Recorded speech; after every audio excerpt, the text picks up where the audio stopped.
अस्सलाम वालेकुम ladies and gentleman, boys and girls. उम्मीद है आप लोग खैरियत से होंगे। मेरा नाम अज़द वसी, आप लोग देख रहे हैं मेरा यूट्यूब चैनल।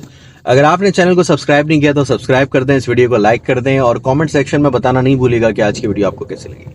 सबसे पहले बात करेंगे, कल ओडीआई मैच था पाकिस्तान और ऑस्ट्रेलिया का, पहला ओडीआई मैच जो कि एमसीजी में खेला गया और ऑस्ट्रेलिया ने इस मैच को 2 विकेटों से जीत लिया है। ऑस्ट्रेलिया ने टॉस जीत के पहले बॉलिंग का फैसला किया और फिर पाकिस्तान को दावत दी, तो पाकिस्तान ने 203 रन बनाया। पाकिस्तान के सारे खिलाड़ी आउट हुए। जवाब में ऑस्ट्रेलिया ने टारगेट को चेस कर लिया, बॉलें अच्छी खासी बाकी थी, बट द पॉइंट इज के 8 खिलाड़ी ऑस्ट्रेलिया के भी आउट हो चुके थे। ये चीज़ सबसे ज़्यादा इंपॉर्टेंट है और क्रेडिट जाता है हमारे बॉलर्स को। बॉलर्स ने ही कल का मैच बनाया है, जो परफॉर्मेंस दी है, भले वो बॉल से हो या बैट से हो, हैट्स ऑफ टू देम। बात करते हैं हाईलाइट की, तो प्लेयर ऑफ द मैच रहे कल के मिचेल स्टार्क, जिन्होंने 33 रन देके 3 खिलाड़ियों को आउट किया। उनकी विकेटों में शामिल थे अब्दुल्ला शफीक, किताबी प्लेयर, साइम अयूब और शाहीन शाह अफरीदी। तो 2 बैटर्स ऐसे थे जिसको उन्होंने आउट किया और दोनों आई थिंक ऑस्ट्रेलिया में उन्होंने पहले नहीं खेला है। साइम अयूब तो डेफिनेटली जो है ना वो अपना ओडीआई का डेब्यू कर रहे थे और दूसरे थे हमारे अब्दुल्ला शफीक।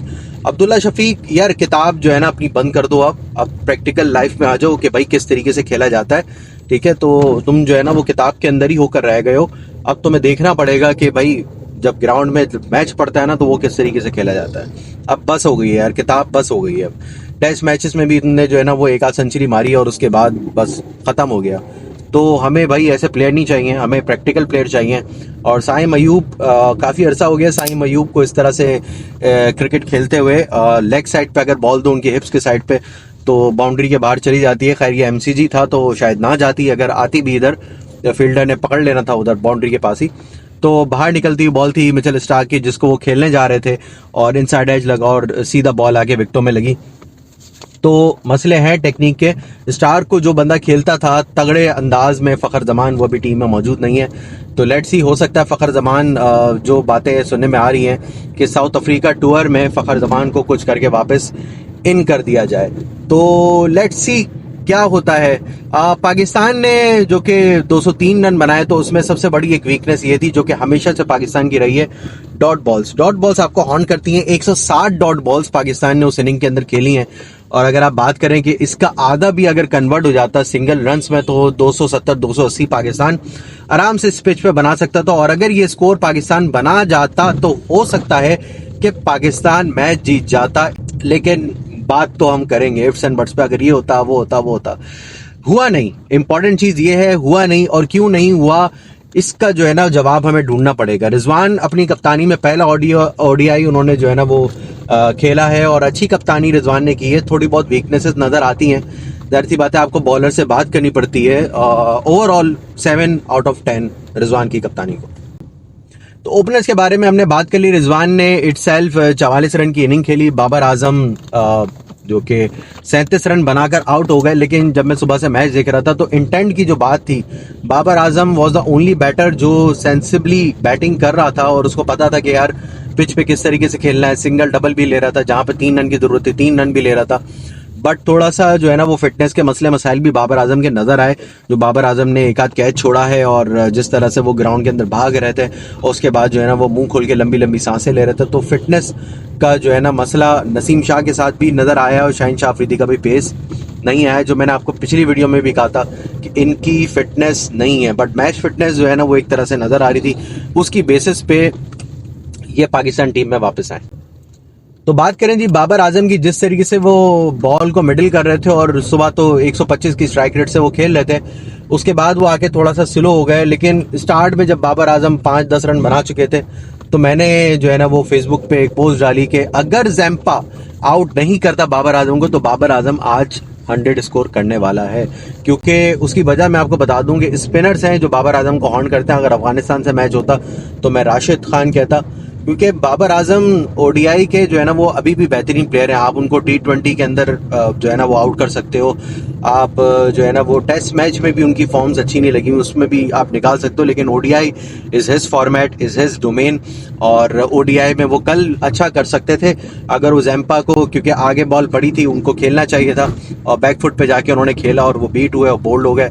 जैम्पा जो कि तेज बॉल भी करना जानते हैं, जज नहीं कर पाए पेस को बाबर आजम, और हल्की सी बॉल बाहर निकली और वो क्लीन बोल्ड हो गया।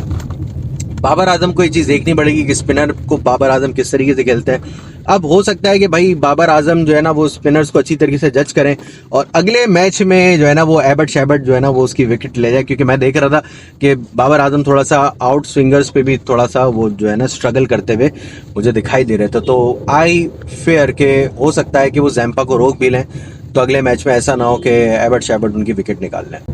रीजन ये कि स्टार्क को इतनी मूवमेंट नहीं मिल रही थी। अगर स्टार्क को मूवमेंट मिले तो हो सकता है वो भी बाबर आजम को खड़का देते, लेकिन मूवमेंट जो है ना वो बाबर आजम को तंग कर रही है। बात करते हैं जी कामरान गुलाम की। 5 रन बनाकर आउट हो गए और ओडीआई में भी उनका डेब्यू था और जिस तरह से पिच में बाउंस आ रहा था तो जज नहीं हो पा रही थी। उसमें कोई इतना ज़्यादा जो है ना वो फॉल्ट नहीं है इन बैटर्स का। अब्दुल्ला शफीक की भी अगर चलो मैं बात कर लूँ, कामरान गुलाम की, दोनों जो है ना वो बाउंसेस पे आउट हुए हैं और पेस को सही तरीके से और बाउंस को जज नहीं कर पाए। और अफसोस हुआ ये देख के कि डेविड वार्नर ने बोला this is not Multan baby, this is MCG. तो भाई आओ ना, अब आओ टेस्ट मैच खेलने के लिए, हम तुम्हें बताते हैं मुल्तान और पिंडी क्या होता है, इवन कराची क्या होता है, हम तुम्हें अब बताते हैं। ठीक है, तो हर कंट्री की जो है ना वो डायनामिक्स जो है ना वो डिफरेंट होती हैं। जब तुम आओगे तो हम तुम्हें बोलेंगे दिस इज नॉट एमसीजी। ठीक है, तो ये चीजें तो चलती रहती है। फिर जो कामरान गुलाम ने किया जबरदस्त तरीके से स्लेजिंग की अपने एक्सेंट में और मिक्स कर रहे थे वो ऑसी एक्सेंट में, तो वो जबरदस्त था। शाहीन शाह अफरीदी की हम बात करें और नसीम शाह की बात करें, शाहीन शाह अफरीदी ने 24 रन बनाए 19 गेंदों पे, जो कि काफ़ी हैंडी रहे और 3 चौके उन्होंने मारे, 1 छक्का उसमें शामिल था और 2 विकेटें मिली। तो ज़बरदस्त परफॉर्मेंस थी और 1 रन आउट भी उन्होंने किया।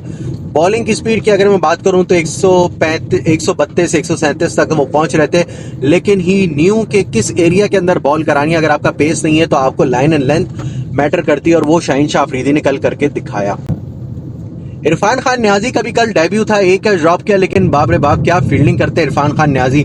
और 22 रन भी उन्होंने जोड़े बैट से, जो कि पाकिस्तान के लिए अगेन हैंडी साबित हुआ। तो जो लोअर मिडिल ऑर्डर और जो टेल एंडर्स हैं उन्होंने फाइटिंग दिखाई है। असल में जब हम बात कर रहे हैं कि पाकिस्तान जो है ना वो फाइट करके जीता है, तो पाकिस्तान फाइट करके नहीं जीता भाई, आपके टेल एंडर्स फाइट करके जीते हैं। क्योंकि आपके जो स्पेशलिस्ट बैट्समैन हैं, बैटर्स हैं, वो तो फेल हो गए थे।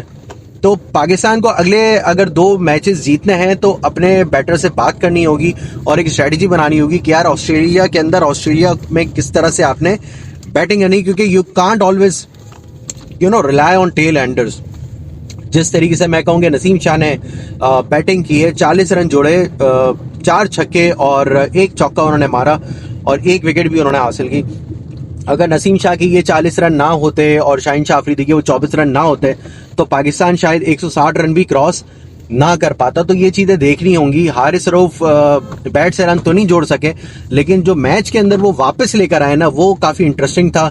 139 पे जो है ना वो शाहीन शाह अफरीदी ने आउट किया जॉस इंग्लिश को। 4 खिलाड़ी आउट हो गए थे, फिर 5 खिलाड़ी आउट हुए, मार्नस गए, फिर मैक्सवेल गए और फिर स्मिथ गए। तो हारिस रऊफ पूरी तरीके से जो है ना वो वापस लेकर आ गए थे गेम के अंदर।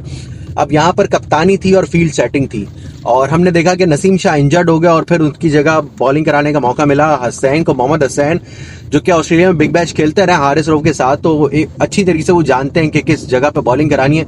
लेकिन जो फील्ड सेटिंग हुई थी, सॉरी टू से, उसके हिसाब से मोहम्मद हसैन ने बॉलिंग नहीं की और यहाँ पर कप्तान को या शाहीन शाह अफरीदी को, जो कि उनको गाइड भी कर रहे थे, उनको जाके बोलना चाहिए था कि भाई आपने किस तरीके से बॉलिंग करानी है। जिस तरह में याद हो गया इंग्लैंड के अगेंस्ट पाकिस्तान फाइनल मैच खेल रहा था, तो Haris Rauf was the man जो गए थे और नसीम शाह से उन्होंने बात की थी कि भाई आपको किस एरिया के अंदर बॉलिंग करानी है। और उसके बाद हमने ड्रास्टिक चेंज देखा नसीम शाह की बॉलिंग में। तो एरिया मैटर करता है, यहाँ पर आपको बॉल थोड़ी सी उठानी पड़ती है अगर आपने फील्डिंग उसके हिसाब से किया। अगर आपने लॉन्ग ऑन पे बंदे लिए हुए सामने और लॉन्ग ऑफ पे लिए हुए तो फिर आप ठीक है, आप फुल लेंथ पे बॉलिंग कराओ, कोई मसला नहीं। लेकिन कमिंस अगेन जो है ना वो जानते हैं कि क्राउड को किस तरीके से साइलेंस कराना है और कमिंस ने अपनी जो है ना वो शानदार इनिंग खेली जिसके लिए वो जाने जाते हैं कि यार वो जीत के ना आड़े आ जाते हैं, दूसरी टीम से वो छीन लेते हैं। तो इस तरीके से पैट कमिंस ने बैटिंग की है टेल एंडर्स के साथ मिलके। वो हस्टैन को सीखना पड़ेगा। एक विकेट उन्होंने ली एरन हार्डी की, तो हस्टैन को सीखना पड़ेगा भाई कि किस एरिया के अंदर बॉलिंग करानी है। ऑल्दो उनका एक अरसे बाद कमबैक हुआ है, इंजर्ड थे और थोड़ा सा एक्शन भी उनका जो है ना वो मशकूक हुआ था, जिसकी वजह से वो नहीं खेल पा रहे थे। एक लंबे अरसे के बाद कमबैक हुआ, बट आई होप कि अजहर महमूद और जेसन गिलिस भी उनसे बात करेंगे और उसके बाद कुछ जो है ना वो फिर जो है ना वो ताने छाने भी कमेंट्री बॉक्स में कसे जा रहे हैं कि यार ये जेसन गिलिस्पी जो है ना वो मैनेजर हैं या कोच हैं। आई मीन मतलब क्या है, समझ में नहीं आ रहा। आई थिंक कोई कह रहा है कि वो एक दिन के मैनेजर हैं और वो इस तरह की बात है। तो यार मतलब गोरों को ये चीज़ समझनी पड़ेगी कि जो ब्राउन कंट्रीज के अंदर जो खेली जाती है ना क्रिकेट, स्पेशली पाकिस्तान के अंदर, यहाँ पर जो गंद है ना, तुम लोग 3-4 जन्म भी ले लो ना तो तुम लोग इस इन पॉलिटिक्स को समझ नहीं सकते। इसलिए अब्दुल्ला शफीक को भेजा गया है वहां पर कि भाई तुम जाओ प्लेइंग 11 डिसाइड करो। तो ये तुम लोग के बस की बात नहीं है। तुम लोग एक स्ट्रैटेजी बनाओ, तुम बताओ कि ऑस्ट्रेलिया को कैसे हराना है। जो प्लेइंग 11 तुम लोग को दी गई है, तुम लोग नहीं समझ सकते इस पॉलिटिक्स को। खैर जी, देखते हैं ये कि अब अगले मैच में क्या होता है। बातें की जा रही हैं कि पाकिस्तान हो सकता है कि अगला मैच भी जीत जाए। भाई दुआ है अगला मैच जीत जाए, लेकिन मुझे ऐसा लग रहा है कि पाकिस्तान नहीं जीतेगा। तब तक नहीं जीतेगा जब तक बल्लेबाजों के जो स्पेशलाइज बल्लेबाज हैं उनके बैट से आपको रन्स नहीं मिलेंगे। तो आपको क्या लगता है दूसरा ओडीआई कौन जीतेगा, और ये वीडियो आपको कैसी लगी और इस मैच के बारे में क्या फीडबैक है कमेंट सेक्शन में बताना नहीं भूलिएगा। इस वीडियो को लाइक कर दें, चैनल को सब्सक्राइब कर दें। मिलते हैं अगली वीडियो में। Good bye.